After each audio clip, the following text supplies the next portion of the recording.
So welcome everyone, and thank you for coming to the first ever EBA Forum for Community Health. My name's Daniel Pullin. I'm the Senior Workplace Relations Consultant here at VHIA. Not to be mistaken for my colleague Rem, who also has dark hair and a beard that I do get confused with. And I've already been confused with once this morning. So I'm definitely Daniel, and I'm happy to bring Rem down at lunchtime just so you can see that there are more than two people in this office with beards. And I'll have my colleague Maria introduce herself. I'm Maria Kopilas, our workplace consultant here at VHIA. So I work predominantly with the Health and Allied for public sector and also community, assisting Daniel. So I'm sure I've probably spoken to some of you over the phone over the last few months. So hopefully today's session provides you with, I guess, some useful information around firstly where the current agreement is at. So as you'll be aware, it's been lodged for approval end of last year. So we're currently working through that process to try and get that agreement in place. And also we'll be looking at implementation of the agreement. So in terms of the new terms and changes in this EBA. At the end, we'll have time for questions. So if I could please ask, if you do have questions throughout the session, if you could jot it down, and at the end we'll have a free discussion. So, okay, so we'll start on the EBA progress update.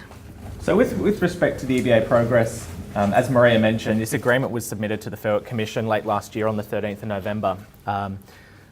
Those of you around the room would know, because we've just been going through a pretty bargaining intensive round through Community Health, that the Commission originally, or under their guidelines, commit to a 12-week time frame to assess agreements. Over the life of even just the bargaining period for Community Health, that's stretched out from maybe 16 weeks through to as recently as 6 months delays in receiving finalised agreements from the Fair Work Commission. Thankfully, we've received material from the Commission about a fortnight ago that indicated that they had taken the opportunity to review the agreement. That was at about 16 to 18 week mark. And they've sought our feedback with respect to a number of undertakings, and these are to address items around the National Employment Standards and to address the Better Off Overall test. So we'll utilise today, the first part of today, to go through some of these proposed undertakings. Now, these are undertakings that, on our assessment, need to be made to the Commission for the agreement to be approved. We've limited it down. We've removed probably about half a dozen of the items that the Commission sought to include, and we were able to provide material that addressed their concerns. But by way of feedback, the Commission was very impressed with the amount of detail that our members gave to us around compliance around the distribution of the Notice of Employee Representational Rights, and the detail around how you distributed the ballot material and the agreement at ballot time. So by way of feedback, I think that that's a big pat on the back for everyone, because last time these agreements were bargained, the Commission was very relaxed when it came to compliance. And we've come back this round and they are phenomenally strict. So the Commission had no concerns about legislative compliance around Notice of Employee Representational Rights, or any matters around it not getting out to the right people at the right time. So that's a big pat on the back for everyone. As I mentioned, there was some concerns raised by the Commission. Originally, they asked us about how each of you distributed the NERR. We had that material because we asked for it early on and everyone provided it to us, so that was fantastic. And we were able to address that with 1 or 2 business days turnaround, which was fantastic. The Commission had some concerns about wage rates in comparison to the award. And I know that some of you, we've had discussions previously around the dental nurse trainee rates and how they were only about $400 a week, and that was a remnant of the previous agreement, which was tied back from I think it was the 2011 public sector agreement. The Commission picked up on that and a couple of other items which we'll go through later. The Commission also had some concerns just around a few small typos around flexible working arrangements, which we've corrected. Those of you that would recall that flexible working arrangements are prescribed in the Act. It's a National Employment Standards entitlement. No enterprise agreement can be less than what is provided in the National Employment Standards. So the Commission has asked us to do some undertakings just to correct a typographical error. The same will go through with annual leave, personal leave, notice of termination, and overtime in lieu. So these are extracts from a draft undertaking that we've provided to Deputy President Millhouse's chambers. Now, Deputy President Millhouse, at least at this point, and if everyone can keep a big secret, I know we're live streaming, so hopefully she's not watching, hasn't asked us for signatures from every single service for this agreement. We've been able to convey to the Deputy President that we are the bargaining agent. We have bargaining authorities from each of the health services, or community health centres, and we have been participating in bargaining as a collective. The Deputy President appears satisfied, and we provided that feedback, and the Deputy President hasn't come back with any concerns. So hopefully this agreement can be approved with both Stuart McCullough, our CEO, and my witness signature, along with the copies of the material that shown that each of the different community health centres gave us authority to agree on this agreement. So with respect to the flexible working arrangement terms, there was some small typographical errors that appeared, even though if you read it in its entirety, it didn't limit the operation of the Act, but the Commission wanted us to make an undertaking that essentially just ensured that if an employee can make a request for a flexible working arrangement if they have the circumstances related to them that are prescribed in the Act, and that those employees wish to change those circumstances, change their working arrangements. So this is not a variation from what you would be doing ordinarily. All it is doing is ensuring that the agreement undertaking ensures that it's reflected in the Act. With respect to annual leave, this one was with respect to how we progressively accrue annual leave for part-time employees. The Commission had some concerns that the agreement wasn't clear enough, that a part-time employee accrues their annual leave on a progressive basis in accordance with the National Employment Standards, the same as a full-timer, just at a lower quantum. I think, again, what it was a remnant of is because we were trying to produce this agreement and get a settlement as quickly as possible, because we had industrial action with health professionals and we were trying to get this agreement over the line, the amount of detail and line-by-line assessment to pick up on these things, we just didn't have time to do. So thankfully the Commission does that for us, and the Commission wanted us just to ensure that a part-time employee accrues their annual leave progressively, which is not controversial, in accordance with their ordinary hours of work, and it accumulates from year to year. So it wasn't that the agreement didn't have those terms, but the Commission just wanted it to be a lot clearer, so the undertaking will reflect that. With respect to personal leave, this one's a real interesting one. Previously, there was a decision with respect to the public sector health and allied agreement that wasn't the most recent, so it was the 2011 to 2015 public sector agreement, where there was a dispute at Monash Health, where a group of theatre technicians argued that because they worked 10-hour days, that they got essentially 10 hours multiplied by, I think it was 17 or 20 days of personal leave that they got per annum. So that agreement at the time never intended to, it never thought that people would be working greater than 7.6 or 8 hour days. And then we had these theatre technicians that were working 10-hour days or 12-hour days that said, my entitlement isn't in hours, it's in days. So no matter what amount of hours I work in a day, if I work a 12-hour day, I accrued 12 hours by, I think it was 20 days per annum. So I end up with more than someone who simply works an 8-hour day.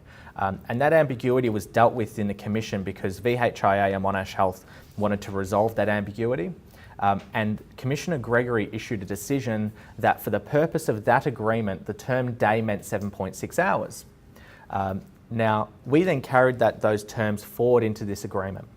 Since that decision of Commissioner Gregory, there's been a full bench decision of the Fair Work Commission, which is the AWU v Mondelez, and that is subject to a full bench of the Federal Court appeal, but it's still law as of now, even though I hope it gets resolved on appeal.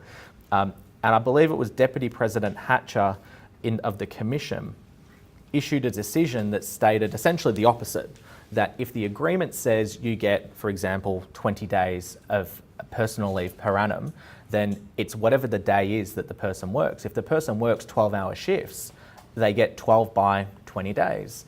If their colleague who only works 8-hour shifts works only 8-hour days, they only get 8 times 20 days. I don't think that's appropriate, and I think it's somewhat discriminatory.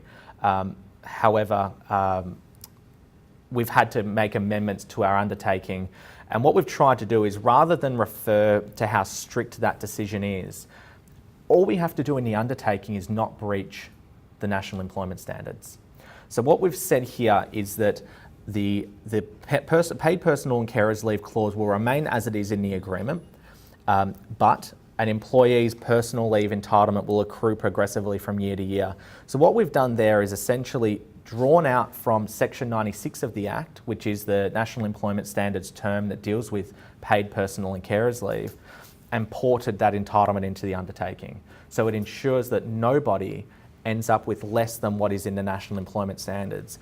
Now, the Commission, unfortunately, it would have taken us longer, and we probably would have had to go to a mention and a hearing and delayed the approval of this agreement if we were to argue the point and resolve it by saying, well, here's all the scenarios that you could have as a full-time or part-time employee with paid personal and carers leave. Each of these scenarios is greater than the Act, so we don't need to make the undertaking. But that would take weeks and weeks, and we're so far down the line now that it's easier just to make an undertaking that really just re-expresses what is already an entitlement, which is the baseline across the nation for paid personal carers leave, although our agreement provides a quantum that's greater than that. So it doesn't mean that you'll need to change the quantum. We're hoping that the Mondelez and AWU decision is overturned on appeal, and we can go back to the good decision of Gregory in the Monash Health decision, but it's something that we're keeping an eye on. Probably one thing I just wanted to bear in mind is the reason why I've been so careful in the drafting of the words around this undertaking is that if the federal government changes in May, we're expecting substantial workplace relations changes. And what we want to try and do is limit the scope of what this undertaking means in case there's any changes that could have unintended consequences. So that's why, rather than trying to explain our way through in the undertaking, all we're doing is saying, okay, the National Employment Standards at the point of time says this, we'll make sure no one ends up worse off. And I'm hoping, and I should be hearing back from the Deputy President over the next couple of days, that she's satisfied with those undertakings. Again, with respect to personal and carers leave, what wasn't clear, and again, it was simply a typographical error, whereas the current agreement that we put forward for proposal to the Commission didn't say that the employer could take personal carers leave for a personal injury. It omitted the term personal injury. That was an error from the previous agreement. It's just something that simply wasn't picked up between myself and the HWU. Doesn't affect any substantial change.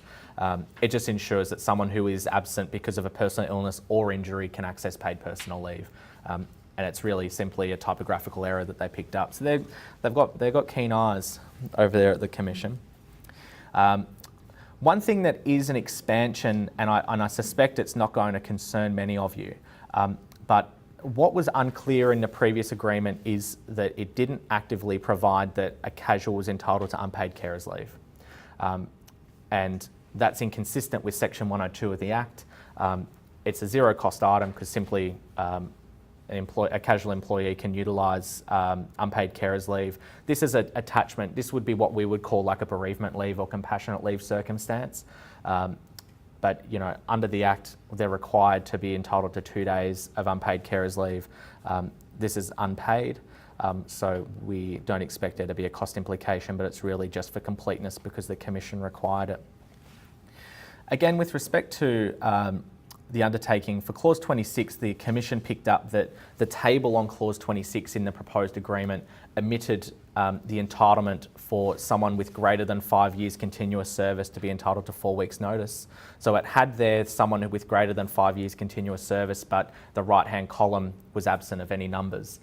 So we actually said to the Commission, look, that's clearly a typographical error. Can we just correct the agreement so people reading it understand it? The Commission only has in essence, the Commission actually has unlimited scope to vary the words of an agreement at this point in time. but they have to be satisfied that it's only to correct an ambiguity. Now, we said that it was correcting an ambiguity, and they said, well, no, it's a typographical error. You can fix it in an undertaking. So this will be fixed in an undertaking, even though it would have been easier just to fix it in the body of the agreement proper. One item that is which was actually caught me by surprise when it came through from the Commission, which is, you know how when someone resigns and they don't give you notice and you can withhold the pay that they would have got if they gave notice? Well, the award actually limits that only to 1 week. I never knew that, and I'm not sure whether that's new or not, but the public sector agreement allows you to withhold the notice equal to what they should have given you. So that snuck through. But the Commissioner picked up on, the Deputy President, picked up on this specific item. So if an employee doesn't provide you the requisite notice, even if they had to provide you 5 weeks notice, you can only withhold 1 week's pay. Now, with respect to salaries and allowances, and this, again, is a really tricky one, because when we struck this agreement, we were pre-award variations. So I think the modern award or the minimum wage went up by just over 3% last year. And what that has resulted in is that what we were assessing across the board for comparison rates for the modern award to ensure our agreement rate was higher actually got quite skewed, which means there was a few classifications that have ended up slightly under the award. Examples are, for example, you've got and these are ones which are quite interesting. So, for example, these are the ones that the Commission has actually come to us and said, we want you to make an undertaking for these classifications. So what we've said here is that, for example, Chef Grade B, the agreement rate's clearly under the modern award rate. But Chef Grade A, it's actually higher than the modern award rate. So we've said to them, look, here's the table, but we really need you to have a look at these, because this is where we see the rates. So, for example, Chef Grade A, Second Cook Grade B are actually both better off under the agreement. But then you look at Second Cook Grade A will have to be increased by approximately $8. The same again, about $6 for Security Officer. Dental Nurse Trainee and Dental Nurse Level 2 are interesting ones, and this is because these were so phenomenally low, and they were remnants of the 2011 Public Sector Agreement that then became the Community Health Agreement, the most recent one, and then now the proposed agreement. We didn't seek to change it, we just added on the wage increases. So the Commission is going to require the dental nurse trainee rate to match, as of 1 July 2018, those rates. I've deliberately kept the undertaking to the 1 July rate because that's the most recent rate we can go with. That would mean that any back pay for your dental nurse translations would only be effective for the higher rate from 1 July 2018. I'm waiting for the Commission to come back, but that would make it a lot easier for all of us if it was the old rate up until 1 July last year, and then you only had to pay the higher rate from 1 July to 1 October, and then they moved across to the dental assistant translation. There were some concerns just around junior rates, and look, this was something that we raised with the HWU quite late in the piece, just around where the calcs seemed a little bit out. It just means that under the agreement, the words, and the same issue came up in the public sector agreement. For some of them, if you're an 18-year-old employee, then if you're a first year, you're actually better off under the modern award. But once you get to once you become a second or third year, you're actually better off under the agreement. So the Commission's asked us to make some undertakings with respect to the Junior Security Officer Grade 2 and the Chef Grade B. The rate increases are somewhat marginal, and I'm not sure how common junior rates are across in community health, but they're in our agreement, so we need to make undertakings. The groups that are 19 years of age, again, this came up in public sector. The rates are only, as I mentioned, only marginally higher, and it's limited only to a handful of classifications. Again, it's the same set of circumstances where because they're 19, under the award, they actually get a slightly higher rate than they would under the agreement. But we would, so we'll be, once the Commission approves these undertakings, we'll ensure there's a varied salary circular that's issued, but I'm not sure how many of you would be concerned about junior rates and how common they would be. So again, there we've got those listed there for personal care, food monitor, chef, security officer. And look, you've got a copy of all of these, and the Commission will come back and let us know what their preferred outcome would be. With respect to adult apprentices, it's interesting, depending on the years of experience for an adult apprentice, sometimes they're higher than the award, sometimes they're lower. What we've put in there is to say that essentially they'll ensure that they get paid no less than the rate in the award, because it's impossible to be able to determine based on how someone's age, years of experience and the like as to where they'll progress. So we've just put in there that we'll ensure they're paid no less than the award. And I'm not sure whether there'll be that many adult apprentices engaged anyway. In public sector, they tend to be in maintenance roles. So I'm not sure whether there'll be as much of a challenge, but look, we'll ensure that it's provided in the undertaking in that explanatory material. The other one that was interesting, but we knew this was going to come up, is there's a classification in your agreement, but also the public sector agreement that talks about all other employees. And I think it's called like KN1, I think is the payroll code. The Commission has said that you can only use that classification if they're doing work that is equivalent to level 1 of the award. Now, I'm not sure how many of you classify people under that classification, and I was surprised that the Commission even let us keep it because it's so vague. There's no descriptor, there's only a pay rate. And it does seem to suggest that anyone who's not covered by the descriptors can be paid essentially the lowest rate in the agreement.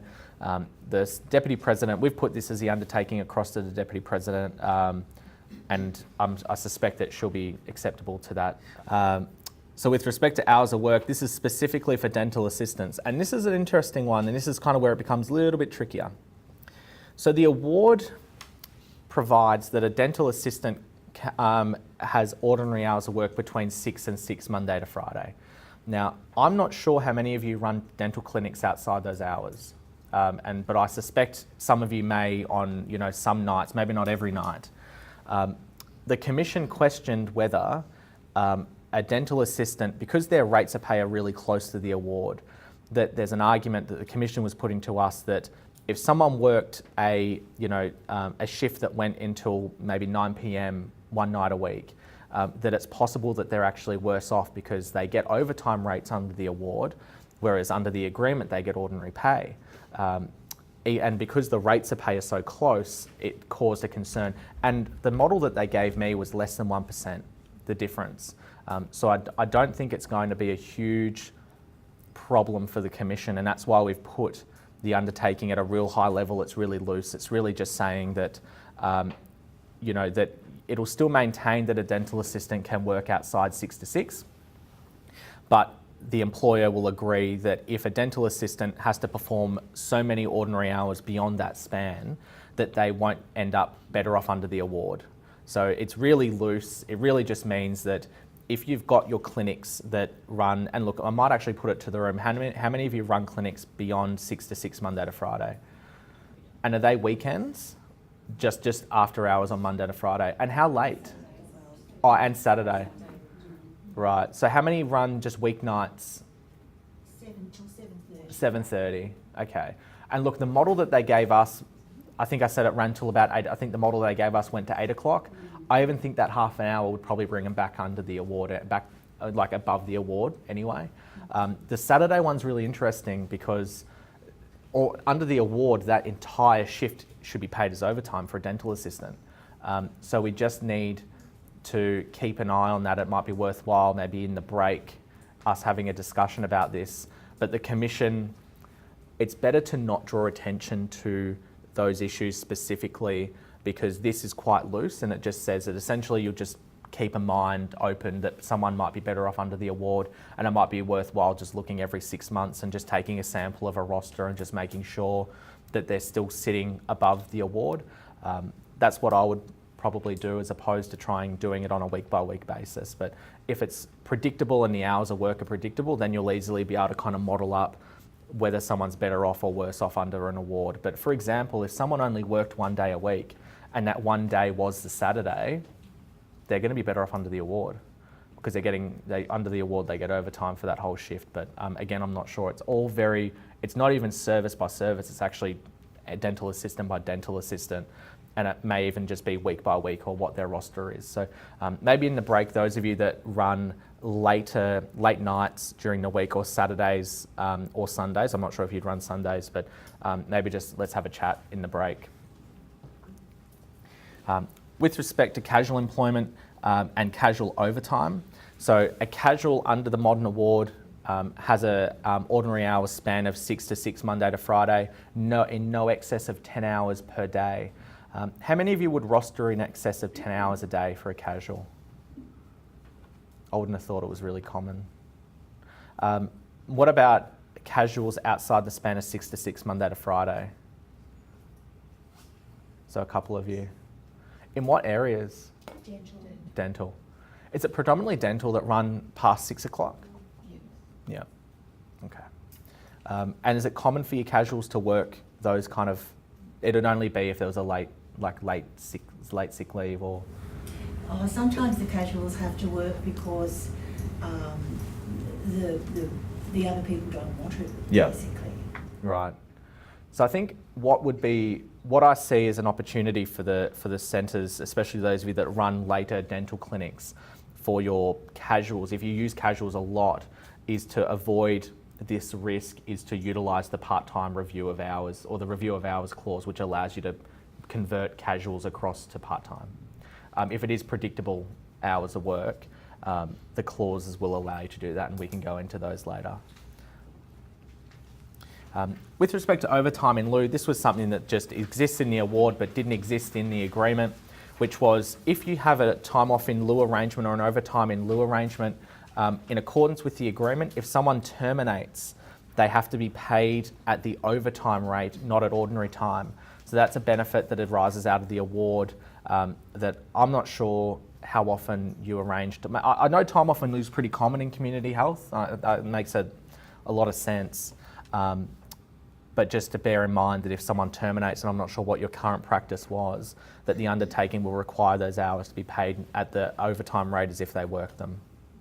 Fantastic. I'll pass on to Maria now. Okay, so we'll move on to part 2 of the presentation. So we're just going to run through all of the various changes with this agreement in comparison to the last one. So we'll start off with the operative date. So the agreement comes into effect 7 days from the approval of Fair Work Commission. So once we get that notification, we'll send out a bulletin and Health Services will have 7 days from then to commence their implementation. So we've got wage increases backdated all the way to 8th of June 2018. So there will be the back pay that needs to be processed. And once it's in place, the nominal expiry date will be 1st of February 2022.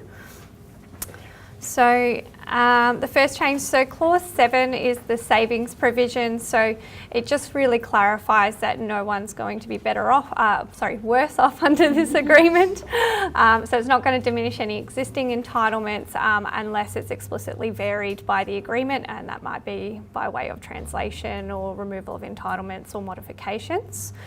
In terms of consultation, so clause 11 has been updated. It is a common clause, so we do have podcasts for most of our common clauses and additional material. So if anyone wanted to have a look, podcast number 8 talks about consultation broadly. The definitions have changed under this, so they've added in, it's more clarification of what is major change or what's a significant effect, what's genuine consultation, and what kind of measures need to be put in place to mitigate or avert any issues resulting from a change process. So these things include things like redeployment, salary maintenance, job sharing, maintenance of accruals and retraining of staff. So a couple of the other items that we consider is so what needs to be included in change impact statement and also the time frames and the steps that need to be taken in terms of consultation. So it's just a bit more of a robust clause that gives direction as to how the change process is going to run. And then it also has a specific change consultation process for change of roster and hours of work. So clause 13 is a redundancy provision. So again, this is a common clause, and if anyone wanted to have a look further, podcast number 14 refers to the redundancy provisions. consultation obligations under this agreement, so they've been structured to include measures for the retraining, salary maintenance, job sharing, redeployment, and maintenance of accruals where an employee is made redundant and they're subject to redeployment. So it's a much more structured redundancy process, and it outlines the consultation obligations for the employer. Job search entitlements have also been added into the agreement, so this is up to 1 day of paid leave per week of notice when someone is made redundant, and that's for them to go and interview for another role. So if required by the employer, that interview is to be evidenced by a statutory declaration where the employee will provide that to show that they were attending for an interview on that day. In terms of the clarification of redundancy entitlement, so how many weeks will get paid out for redundancy. So some of the employer obligations include seeking alternative to redundancy, so that's predominantly your redeployment options, and then also the employers to provide an employee with all available vacancies if they request it. So that might not be for a suitable alternative role, but it's to let the employee know these are all the vacant positions that we have and you're welcome to apply for any of those. The employee obligations through the process, so the employee must actively participate in a redeployment process. So this means identifying appropriate retraining needs, developing their resume and CV to assist in securing employment, and actively monitoring and exploring appropriate redeployment opportunities and working with their appointed case manager.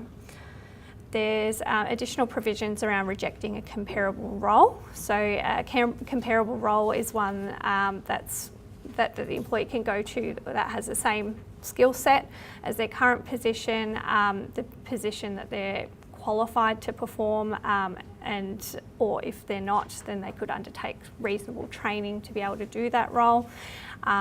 Will have a similar classification and pay level to their current position, or as otherwise accepted by the employee, and is a reasonable distance to the current work location, and also having regard to the number of hours that the employee is currently working, so it will be comparable.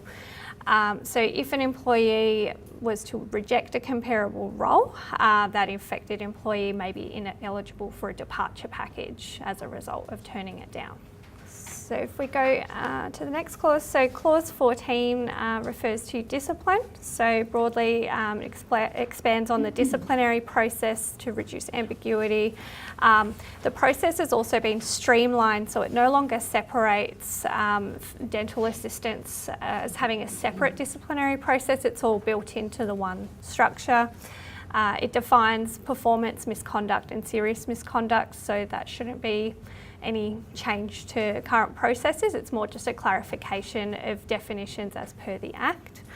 And employees will be entitled to have a copy of the complaint if they're asked to respond in an investigation. So in terms of de-identifying that complaint, it can't be identified unless there are exceptional circumstances which create a risk to personal safety for the person that has been named in that. So that's just something to be aware of when you do go through your allegations and investigative meetings, that they're provided with all the material that forms the basis of those complaints.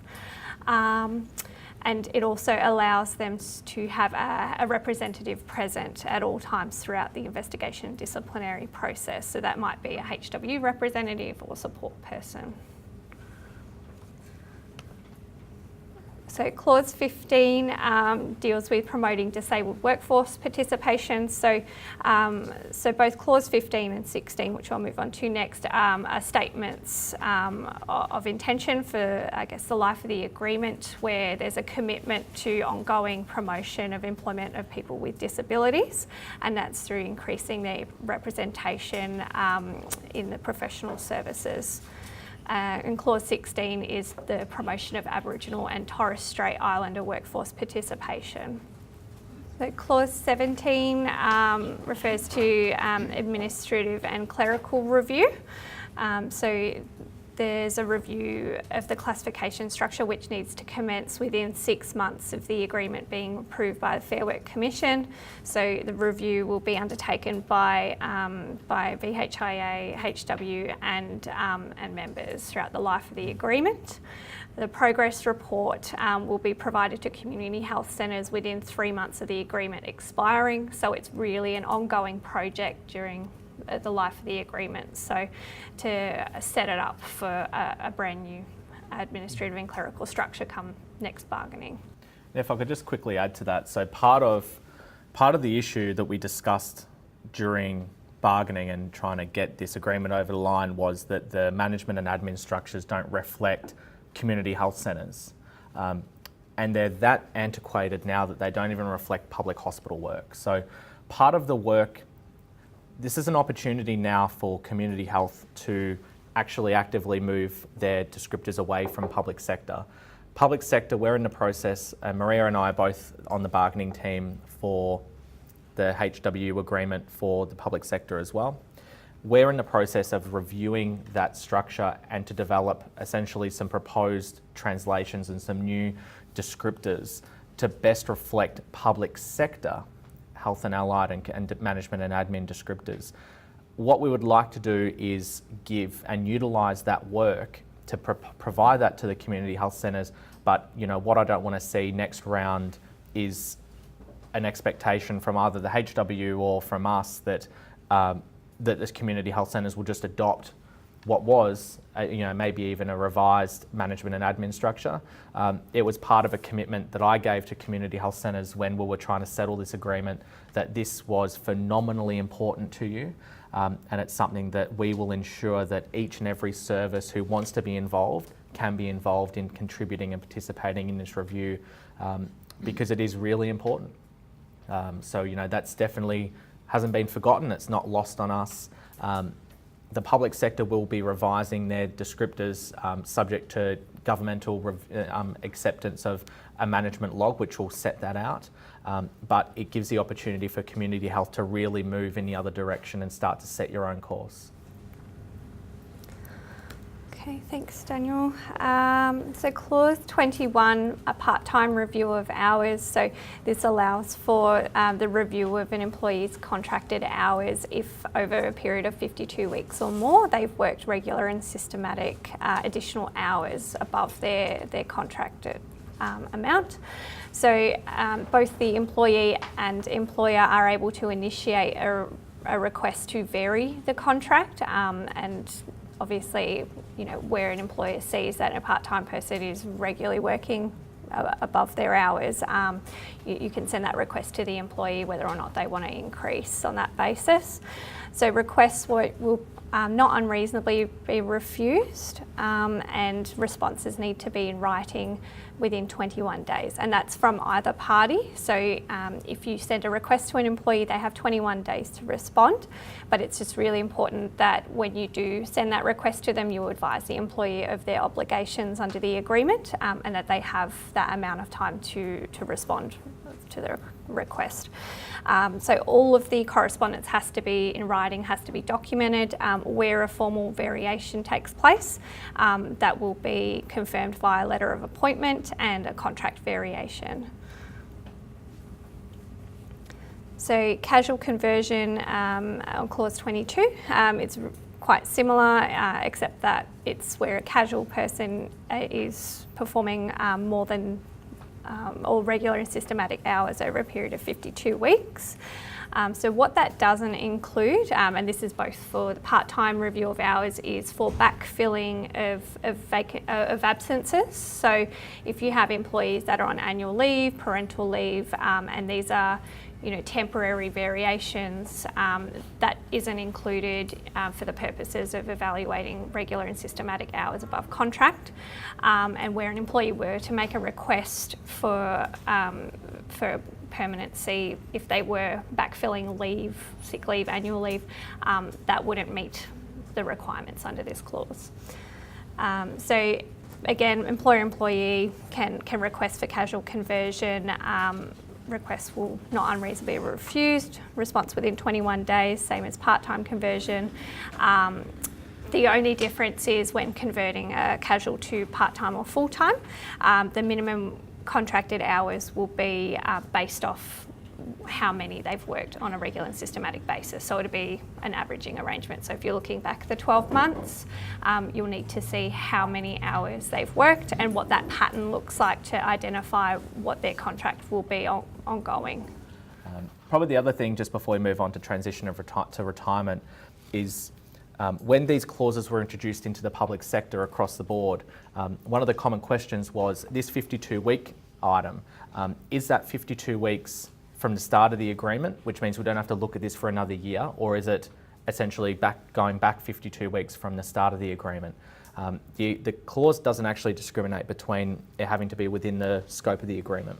So once this agreement comes into effect, you can rely on the last 52 weeks, even though the agreement wasn't in effect, to approach these casuals and say, we would like you to convert. The same being said, if you've got other casuals that are filling regular and systematic shifts, they can approach you and rely on the last 52 weeks prior to this agreement coming into effect. So that was a common question that came up when this clause was introduced across the entire public sector. Both Maria and I have both came from public sector coming in.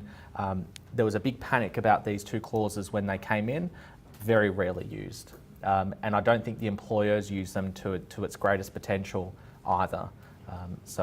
Predominantly where the issues have come up for part-time and casual conversion. So part-time review of hours has been predominantly if you've got employees engaged on, say, an 8-hour or a 10-hour contract, but they're consistently filling your vacant EFT. They can't be, if they're filling sick leave and absences, this clause has no work to do, but it's probably an opportunity to review people's baseline contracts, what they're actually working and what EFT they're actually filling, and use that as an opportunity to fill those gaps.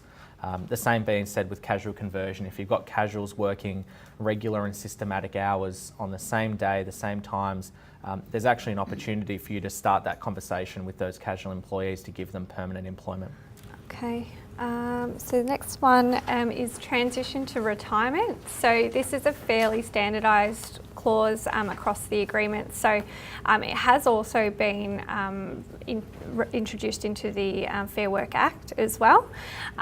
So what this includes is a provision for employees to transition to retirement if they're planning to retire within the next 5 years.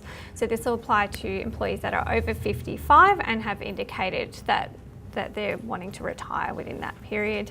So it allows people to nominate a predetermined retirement date, and in that period they can reduce their hours, they can enter into job sharing arrangements, taking even a step down from a management position or a lower paying position, and then also having long service leave frozen at their pre-transition rate. So that might be if you have someone that's a full-timer and they're wanting to freeze whatever accrued long service leave entitlement they have at the time, and then slowly transition to part-time for the last 4 or 5 years of their employment. So employees will have the flexibility to use their long service leave to top up their salary. So what that means is it's the flexible use of long service leave. So rather than having longer periods of long service or in week blocks, you might have an employee that transitions to part-time. They want to work 4 days a week, and on the 5th day they want to utilise long service leave. So at the end of the day they get paid the same in their normal fortnight, but just two of those days would be long service leave rather than days at work. So I guess probably touching on that point as well, and it's a really important point, is that through our discussions and our implementation through a number of public sector agreements over the last 3 or 4 years, one thing that was really missing is an understanding of payroll impacts of these changes. And both Maria and I both worked in senior employee relations roles at Monash, where we were really closely aligned to payroll. And we were able to understand, CRIS 21 back to front, but we never knew of the implications of things like Pay Global and SAP and other programs. And it's only now we're kind of realising that it's important, and we've instigated a group, a payroll reference group, that we're engaging on these items now to say, well, if this was to change in a public sector agreement, for example, and we'll do the same for community health, what would be a payroll impact? And it might be, for us to do this, we need to get a consultant and it's going to cost X. And that has to be part of the contemplation when we're agreeing to inserting flexibility.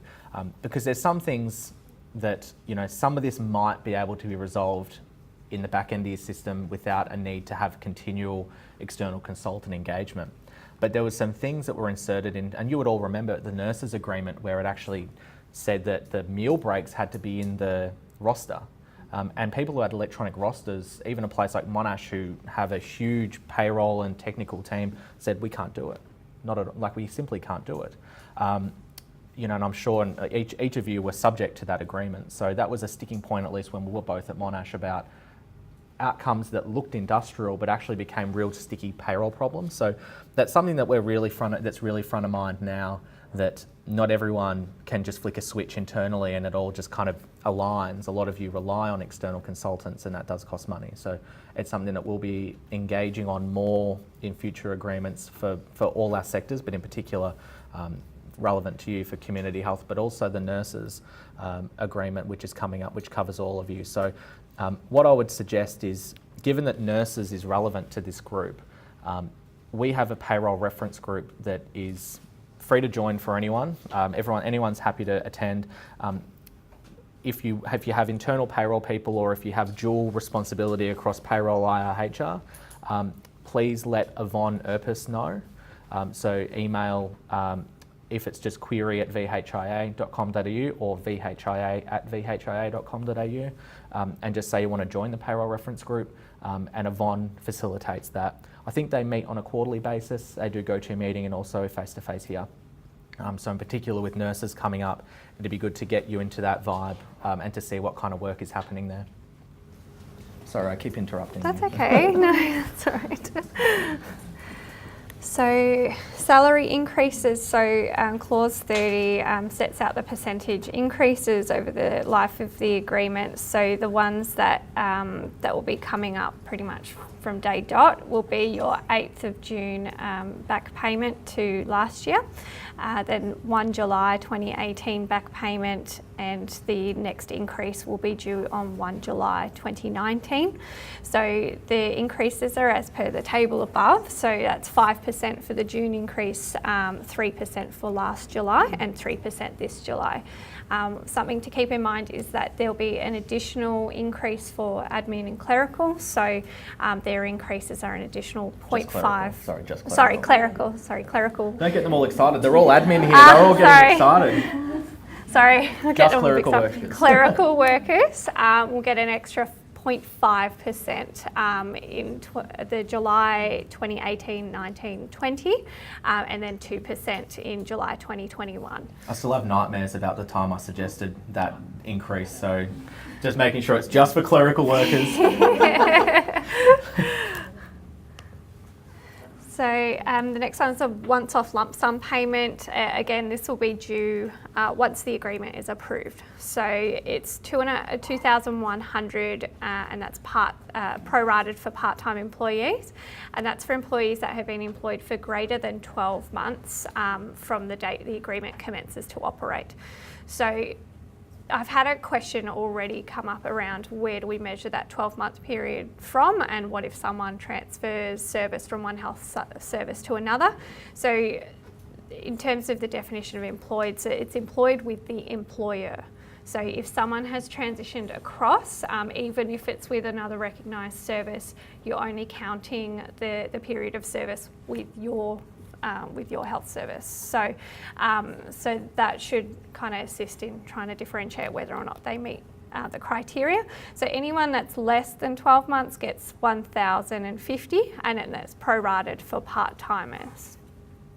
So I guess just touching on that point, and again, this was part of the items that when we were trying to get this agreement over the line, these were some of the cost items that the reference group that we're engaging with were concerned about having just a straight $2,100 across the board entitlement. Marie is correct that if someone transfers from one community health service to another, that service isn't contemplated with respect to this clause. Now, nothing stops the new employer from recognising that period, and you know, especially if they're around the 11-month mark. But the strict application of the agreement would require someone to be paid the $1,050 if they've got less than 12 months with that employer from the date the agreement commences to operate. So that'll be, we'll send out, as Maria said, we'll send out a bulletin and say the Commission has set this date as the commencement date. So it'll be 12 months prior to that. And I think that, you know, I know that through some discussions with the HW, they tended to agree that it's unlikely that there'll be a huge amount of people that will be disadvantaged by going from one community health service to another under this agreement.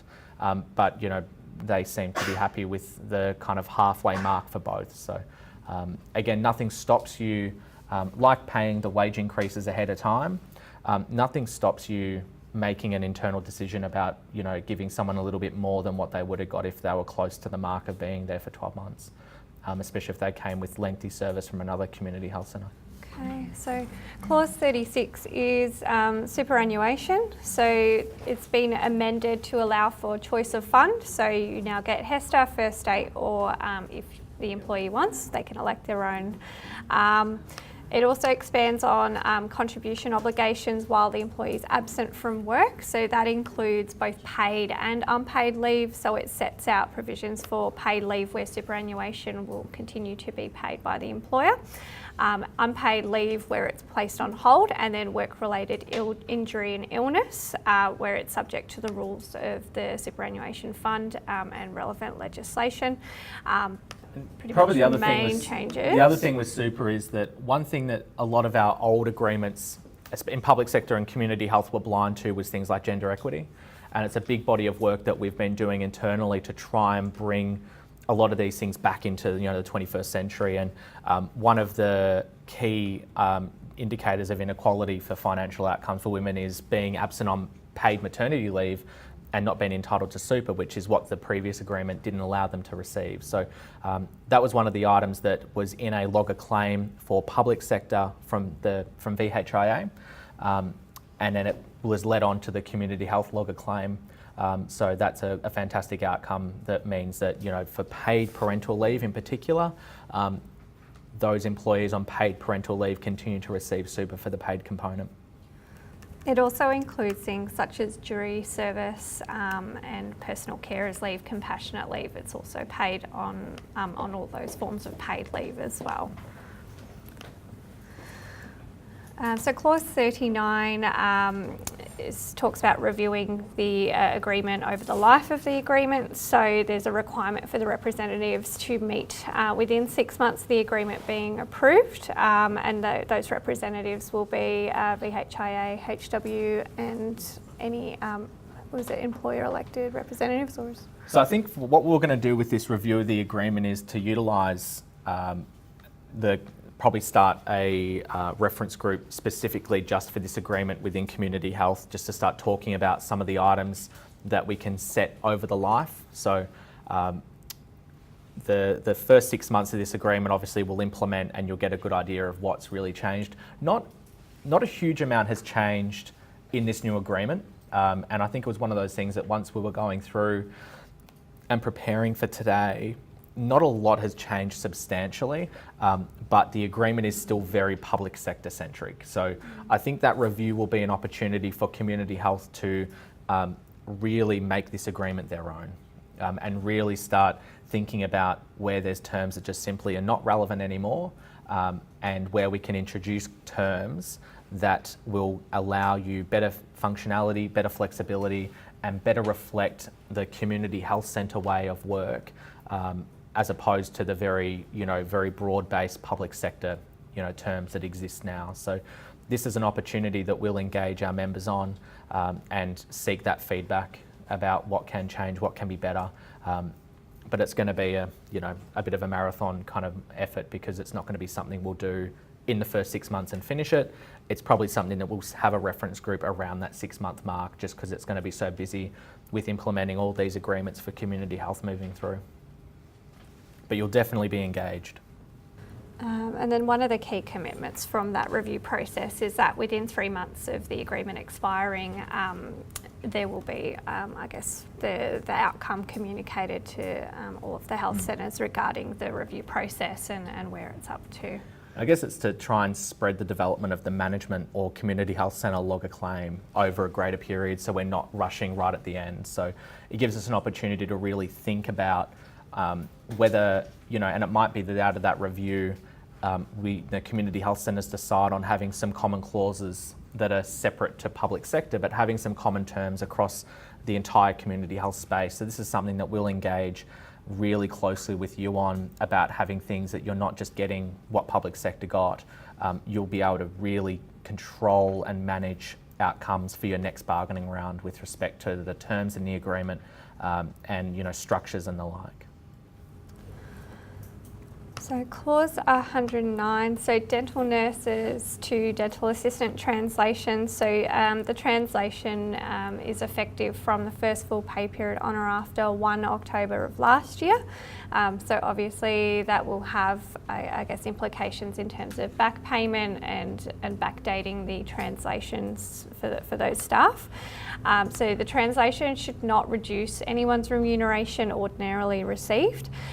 So I know that it has come up, I've had a couple of questions so far around what happens to employees that are currently receiving over-awards payments that may be worse off under the new structure because that isn't contemplated in the translation. For those employees, they shouldn't receive any kind of reduction to their remuneration, so that entitlement will be preserved.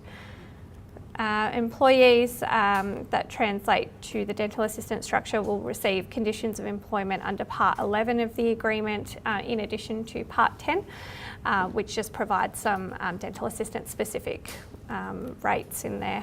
And the badge allowance will also cease from the translation date, but given that the translation date is backdated before the commencement of the agreement, badge allowance will cease from the operative date of the agreement rather than October last year. So we're not taking money off anyone that's received badge allowance in that meantime period. We can't do that, can we? No.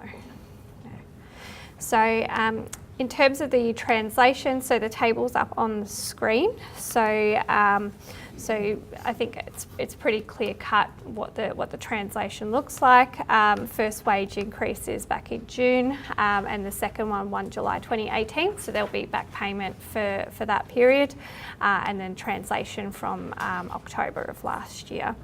So in terms of the undertakings that Daniel discussed earlier, you'll note that dental assistant level 2, I think, pay rates, and also the trainee rates might need to be varied with the undertaking. So that's just something to be mindful of if you were considering actioning pay increases before the operative date, that might be subject to change.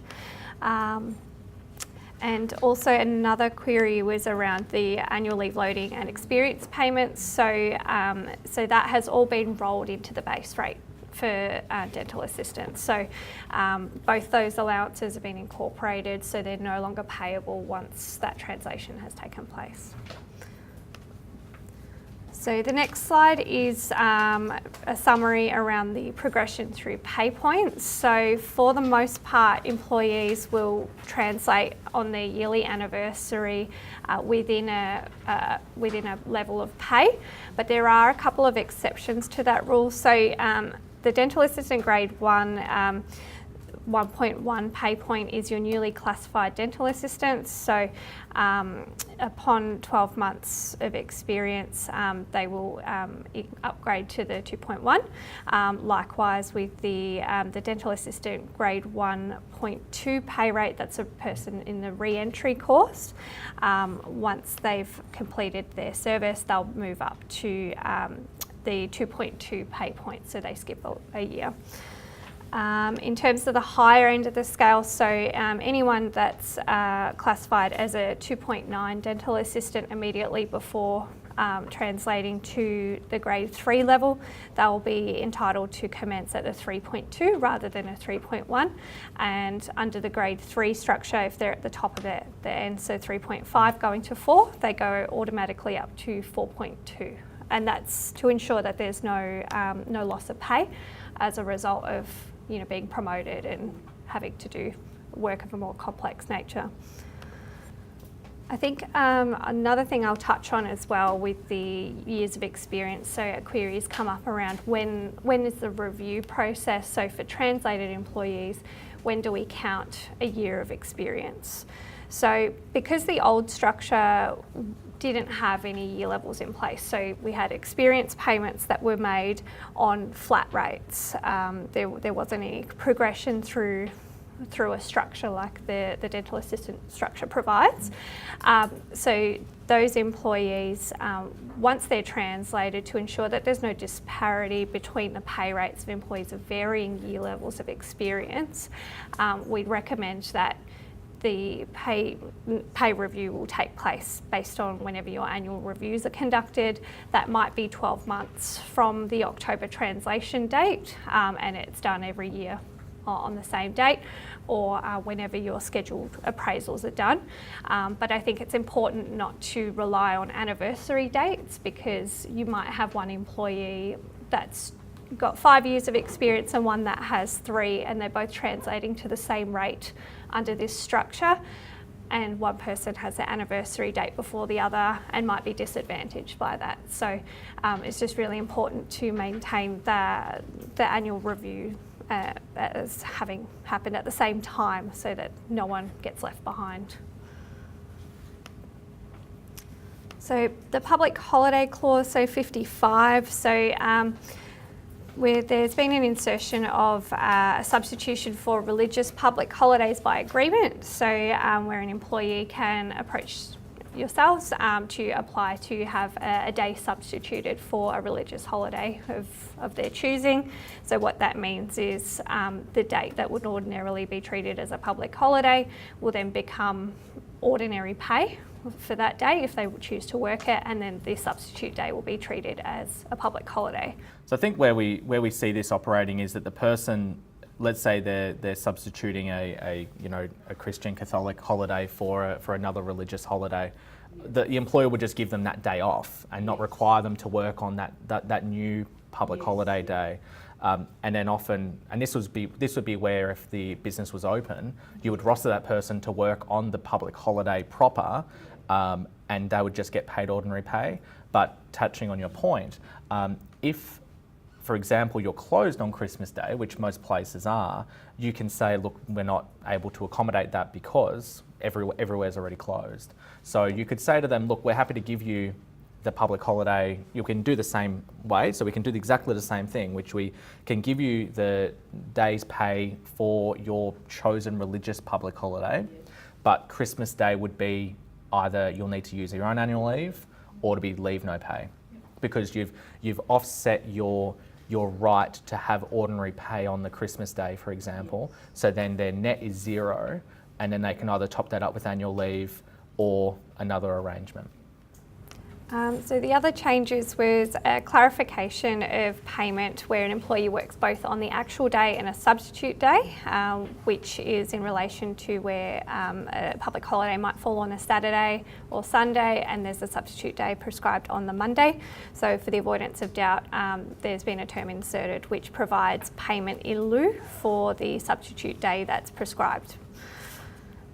So there's also been updated dates to address public holidays that fall on weekends for the substitute days and additional days. So that's just been updated, but no real adverse changes to that clause. So clause 62 around parental leave. So adoption and permanent placement have now got the same entitlements. So permanent placement relates to maybe instances where a mother or father have had their child taken off them for custody reasons, and that custody has been afforded to maybe a grandparent or sister, brother, and that person assumes responsibility of the child.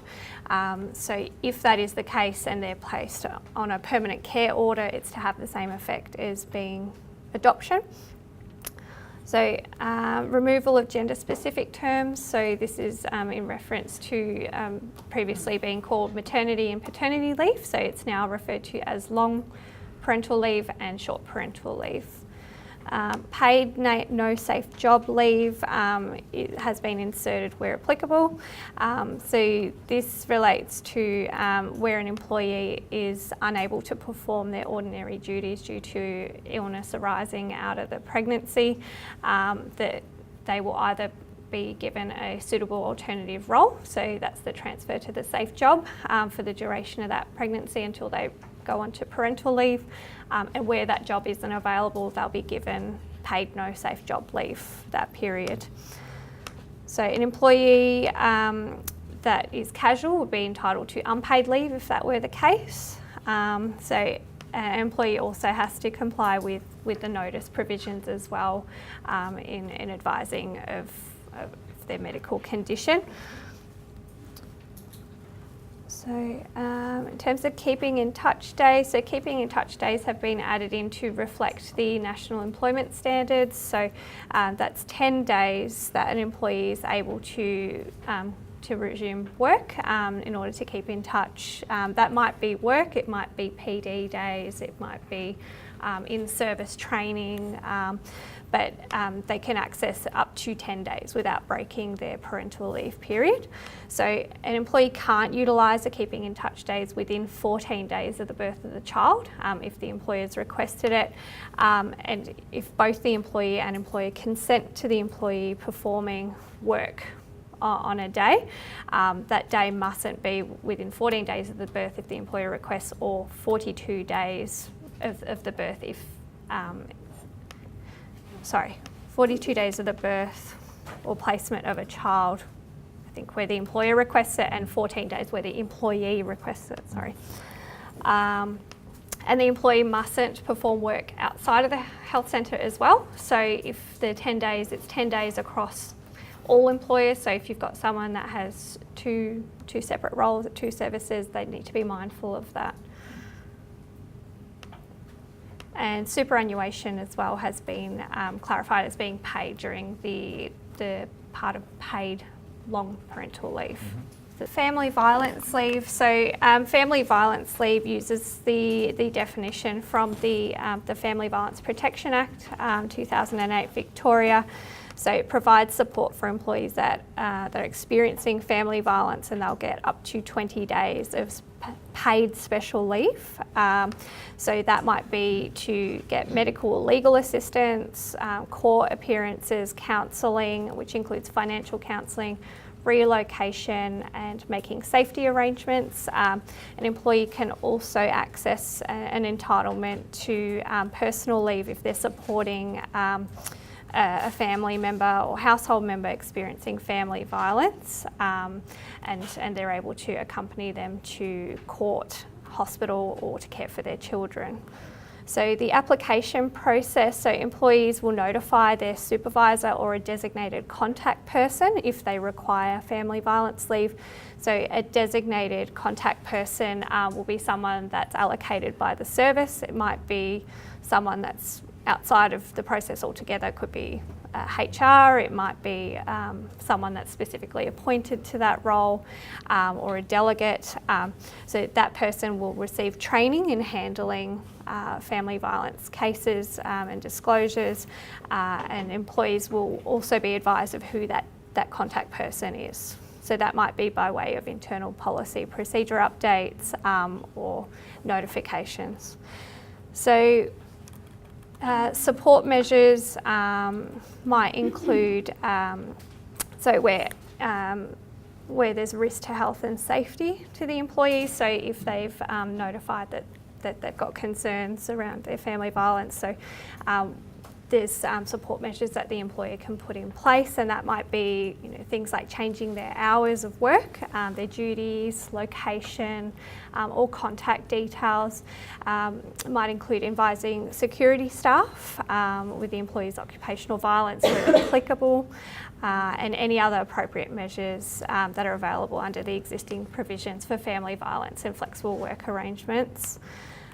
So changes to working arrangements can be agreed on a temporary basis where appropriate, and employers are advised that employees need to be aware of their EAP or other support resources where possible. So employers will also need to provide information regarding all of the current support services that are available. And in terms of performance, so if an employee's performance suffers as a result of experiencing family violence, the employer will take reasonable steps to provide support measures in place to assist with their attendance and performance. How the leave is taken, so leave can be taken as consecutive days, or it could be as single day absences or fractions of a day, and the leave doesn't accumulate from year to year. The confidentiality, so there's really strict confidentiality requirements in place, so just need to be kept in mind that your policies reflect what's in the relevant legislation, and that information relating to family violence is on a need-to-know basis, essentially. So if you've got your designated contact person, ideally they will be the one that's the key liaison between payroll and the employee. Under, I think under the public sector agreement, the way that they've implemented it is to remove the reference to family violence leave on pay slips, because there is a risk that the partner might see on the pay slip that the person has taken some time off. So it's just mindful to think about ways, whether that can be put in as a different code that's not identifiable. So evidence requirements, so the leave can be taken without prior approval where it's impractical for the employee to provide the notice, and evidence requirements, so if the employer requests it, the evidence of the absence can be in the form of a legal document, a medical practitioner certificate, a police service, court, family violence support documents, social support services, or financial counsellor, lawyer, where reasonable, a statutory declaration can apply. Okay, so annual leave close down. So annual leave close down provides a provision. So if a health service wants to close down over the break, it gives some steps on how to manage that process. So employees will need to notify of a close down no later than 15th of November in the relevant year. Employees must notify the employer if they don't wish to utilise annual leave during that close down period by no later than 1 December of that relevant year. And then there is a consultation process involved where the employer will speak to the employee about the options, what they can do. So should an employee not wish to take the annual leave, the employee can have a representative present during that consultation process. So the key things that will be discussed is the client activity for the business, so circumstances including the impact of annual leave close down, lower activity period, and the employee's paid annual leave balance. So that if you've got an employee that's got excess annual leave, that might be something to consider, as opposed to someone that doesn't have anything available. So whether the employee has excess leave or accrued days off available, time in lieu, whether alternative work is available at that time, and that's subject to operational requirements, and whether leave without pay is an option instead. So clause 74, which is unpaid branch committee management. So HW office holders can access time off without loss of pay for the purposes of fulfilling their duties as an official of the HW branch, committee and management, or HW delegates to the Health Services HW National Council. So it's additional leave for that. So clause 105 is trainees. So it's just been updated to reflect the training wages to be found in Schedule E of the National Training Wage of the Miscellaneous Award 2010, although that shouldn't really be a change as such. It's just a clarification of existing entitlements. Clause 106, so junior trainees and apprentices. So the clause has been expanded to include apprentice conditions of employment and a subclause for adult apprentices, as we touched on earlier. There's also provision of reimbursement for reasonable training expenses and training time to be considered as work time, where they're required to be absent from work in order to do their course. So the apprentice conditions of employment, so the training fees prescribed by the course will be covered by the employer, so that includes maybe textbooks, course fees as such. The employer may need to meet its obligations by paying fees or costs of textbooks directly to the training provider. An apprentice is entitled to be released from work without loss of continuity of employment or payment of their appropriate wages. And no apprentice will, except in emergency situations, be required to work overtime or shift work at times which would prevent their attendance at their training. For adult apprentices, so the rates of pay, so the references to that were 80% of the rates in the agreement, but what the undertakings will seek to revise and clarify those rates with respect to any anomalies that are below the award. And junior employees, those rates are subject to undertakings now. So yeah. More information. So in terms of information regarding any kind of changes under this agreement and implementation, so those will be advised via bulletin, podcasts, EBA implementation guide. So a draft has been provided for this agreement via the app. I think late last year we sent through an implementation guide.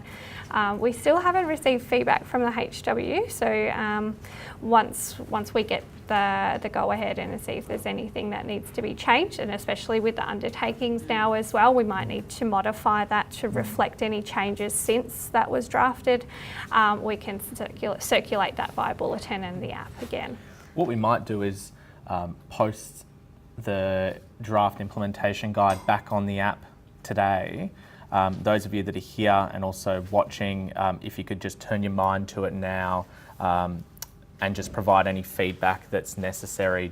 We'll do the same to the HW and give them maybe a deadline of the end of the week, just because I'd like to get that material out to you in a final format prior to the Commission approving the agreement. So I'd say that, save for any substantial delays, I can probably see the Commission approving this agreement within the next 7 to 10 days. So.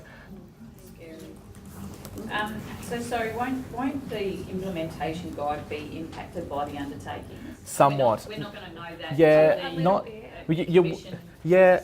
So I'm expecting to hear from the Deputy President within the next couple of days as to whether she's satisfied with the undertakings.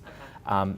What we've kept it at is very much a baseline minimum, which shouldn't really vary the implementation guide, other than we might add some commentary in there to say just ensure that blah, and it's, and it might be just ensuring that people, that the business considers that a dental assistant that works predominantly on Saturdays might be less beneficial under the agreement, so to maybe engage with us in some discussions.